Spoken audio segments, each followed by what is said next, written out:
Monsieur Ndiaye s'est expliqué en parlant de dérapage, que sa langue ne voulait pas dire exactement ça. Quelle est votre réaction? Ma réaction, je peux bien le comprendre, même si ce sont des éléments dans le cadre de sa défense en audience publique. On est en 2024. Moi, ce que je retiens, c'est que lorsqu'il s'est exprimé et qu'il se qualifie lui-même de responsable politique de premier plan, dans un journal télévisé de grande écoute, il sait parfaitement ce qu'il est en train de dire. Il sait parfaitement, puisqu'il nous dit, enfin, il dit aux téléspectateurs et téléspectatrices, interrompus par votre consoeur, je pèse mes mots. Et ce que je vais continuer à dire, c'est que je vais appeler à tuer ces jeunes qui tiennent les barrages.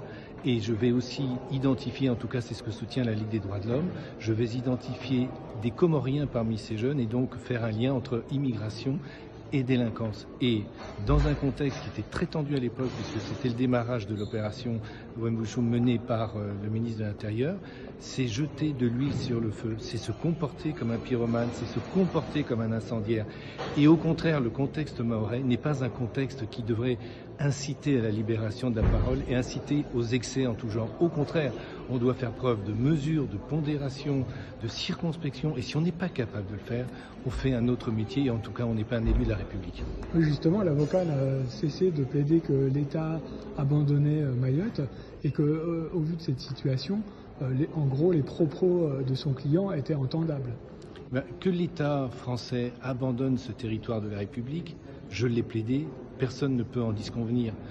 On voit la situation de l'eau, on voit cette violence, c'est une réalité encore aujourd'hui en 2024. Alors n'oubliez pas que les faits ont été tenus le 24 avril 2023 et que la situation semble encore s'être dégradée. Mais pour autant, justement, face à une situation d'extrême tension, d'extrême violence, on doit faire attention, a fortiori lorsque l'on est élu de la République, parce qu'on a cette responsabilité-là. Et toutes les juridictions, et pas simplement françaises, les juridictions européennes, toutes les juridictions disent aux élus, faites attention, vous avez cette responsabilité de ne pas semer la discorde, de ne pas semer la haine, de ne pas semer la violence, d'appeler à l'harmonie, d'appeler à la concorde. Et si vous ne le faites pas et que vous soufflez dans le sens du vent et que vous mettez du kérosène sur les braises, vous n'êtes plus un élu de la République. En réalité, vous êtes encore une fois un pyromane, un incendiaire et un démagogue.